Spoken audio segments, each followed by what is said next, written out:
जिन लोगों ने इस मुल्क को एक नई दिशा दी, एक रास्ता दिखाया, आज़ादी के लिए कुर्बानियाँ दी, जेलों को आबाद किया और एक मुल्क को जोड़ने के लिए, जोड़े रखने के लिए, मुल्क के बसने वाले लोगों को जोड़े रखने के लिए बेमिसाल कुर्बानियाँ दी, अपनों की गालियाँ खाई, जुल्म सहे। अब उनको याद करना, उनकी तारीख़ को मुरत्तब करना है, उनके वाक़यात को, उनकी फ़िक्र को, उनके आइडियोलॉजी को नई नस्लों तक पहुँचाना, ये हमारी ज़िम्मेदारी है। तो इस वक्त हम अपने दो लोगों को याद कर रहे हैं। मौलाना हिफ्ज़ुर रहमान साहब, वो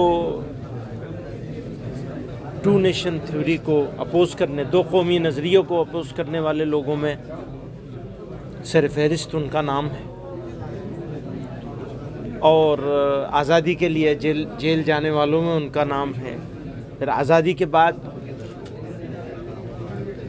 इंडिया के कॉन्स्टिट्यूशन बनाने में जो उनका रोल है, फिर पहली पार्लियामेंट, दूसरी पार्लियामेंट, तीसरी पार्लियामेंट तक वो रिप्रेजेंट करते रहे इंडिया को, इंडियंस को, मुसलमानों को।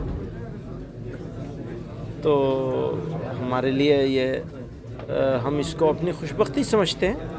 ठीक है। जब हज़रत चूँकि मदारिस से जुड़े हुए तमाम लोग भी यहाँ पर आए हुए हैं, एक यूपी हुकूमत ने कल एक फ़ैसला, या यूपी जो मदरसा बोर्ड उनकी तरफ से आया है, जो मदरसा बोर्ड के जो मदरसे हैं उनकी छुट्टियाँ इतवार के रोज़ हुआ करेंगी।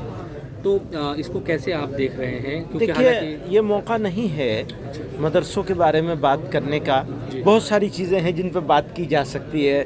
आप सवाल कर सकते हैं, मैं जवाब दे सकता हूँ, लेकिन डाइल्यूट ना करें तो मेहरबानी होगी। मोदी साहब, अभी जो धर्मांतरण का इशू चल रहा है, उसमें हरियाणा सरकार की तरफ से बाज़ाब्ता एक कानून बना दिया गया कि कोई भी शादी के लिए अब जो है अपना मजहब तब्दील नहीं कर पाएगा। वैसे भी नहीं करना चाहिए, शादी के लिए तो मजहब तब्दील करने नहीं चाहिए।